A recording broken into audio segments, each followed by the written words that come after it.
எனக்காகத்தானே இந்த பாடுகள்,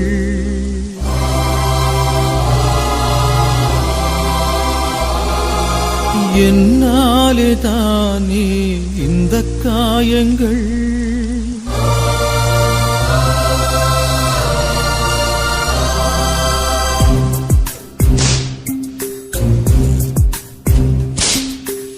எனக்காகத்தானே இந்த பாடுகள், என்னாலே தானே இந்த காயங்கள்.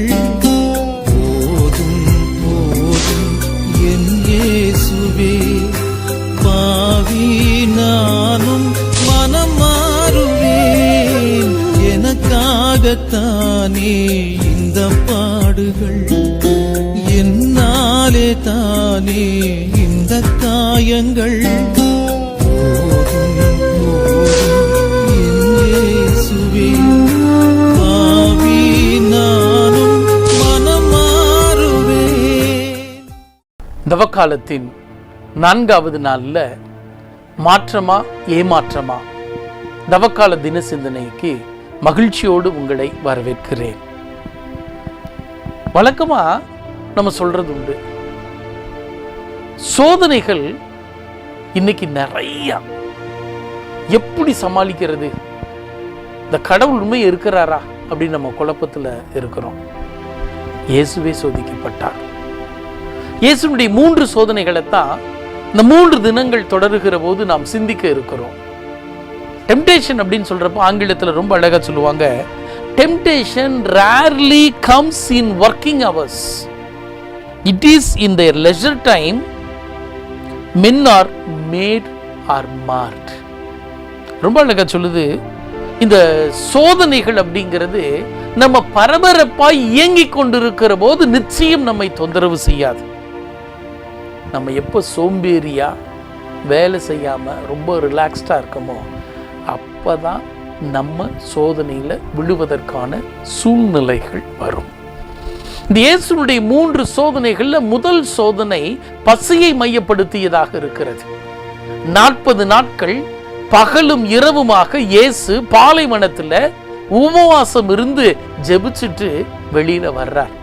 இந்த 3வது அதிகாரத்துல பாக்குறப்ப ஞானஸ்நானம் பெறுகிற போது தந்தை கடவுள் சொல்றார், இவரே என் அன்பார்ந்த மகன் என்று சொல்லி பூரிப்படைகிற அந்த நிகழ்வை வாசித்ததுக்கு பிற்பாடு இயேசுனுடைய சோதனை, மதோ சோதனை ஆரம்பமாகுது.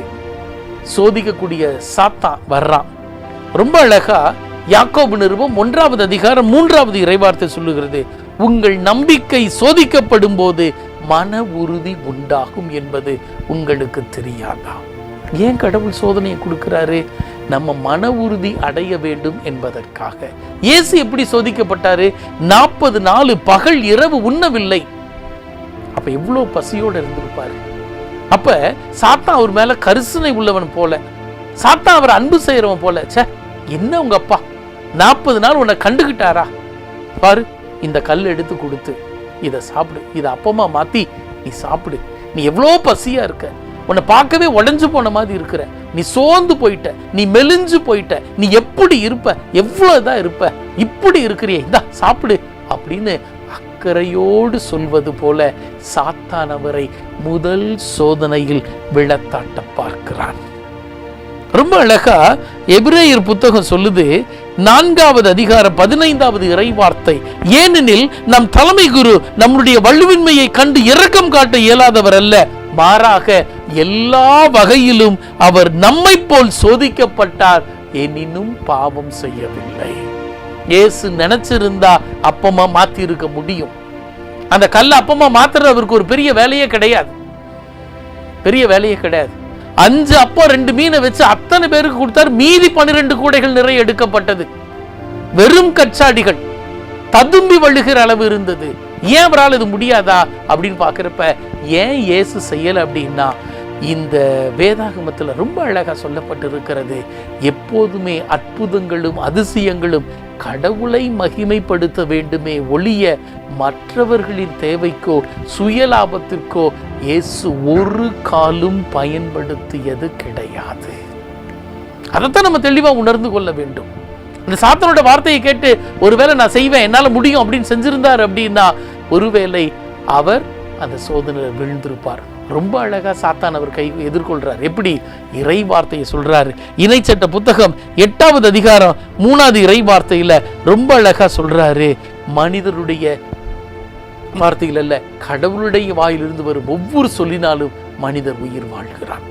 மத்தேயு நற்செய்தியில ரொம்ப அழகா மத்தேயு யாருக்கு டார்கெட் பண்ணி நற்செய்தி எழுதுறாருங்கிறது தெரியும். யூதர்களுக்கு எழுதுறார்.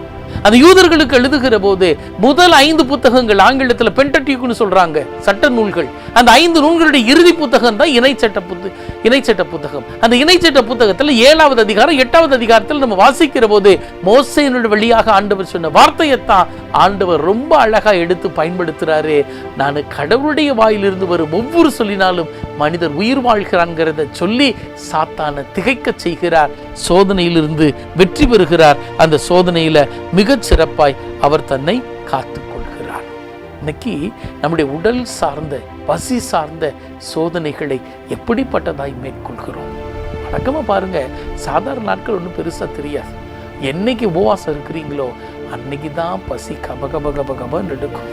யாரோ பின்னால் இருந்து தள்ளி விடுற மாதிரியே இருக்கும். நமக்கு அன்னைக்கு தான் டீ குடிக்கலாமா, போண்டா சாப்பிடலாமா, ஏதாவது ஒன்று சாப்பிட்டா ஒன்றும் பிரச்சனை இல்லையேங்கிற மாதிரி தோணும். இந்த சோதனைகளை இயேசு இறை வார்த்தையை கொண்டு வெற்றி கண்டார். இன்னைக்கு நீங்களும் நானும் அதே இறை வார்த்தையை கொண்டு வெற்றி காண சிறப்பாய் அழைக்கப்படுகிறோம். அப்ப ஆண்டவர் ரொம்ப அழகா சொல்ற அந்த வார்த்தை, மனிதர் அப்பத்தினால் மட்டுமல்ல மாறாக கடவுளின் வாயிருந்து வரும் ஒவ்வொரு சொல்லினாலும் உயிர் வாழ்கிறார்னு சொல்லி முதல் சோதனையை இறை வார்த்தையை கொண்டு தன்னை பெருமைப்படுத்தி கொள்ளாமல், தன்னை மகிமைப்படுத்தி கொள்ளாமல் கடவுளுடைய திருவுளத்திற்கு முழுவதுமாய் அர்ப்பணித்தார். ஆண்டவரே, எங்களை பெருமைப்படுத்த, எங்களை மகிமைப்படுத்த நாங்கள் செய்கிற செயல்களுக்காய் வெட்கப்படுகிறோம். மாற்றத்தை இந்த தவ காலத்தில் நாங்கள் காண உம்மை ஏமாற்றம் அடைய விடாதபடி எங்களை பயன்படுத்தும். பரிசுத்த கரத்தில் அர்ப்பணிக்கிறோம். ஜீவனுள்ள நல்ல பிதாவே, ஆமேன்.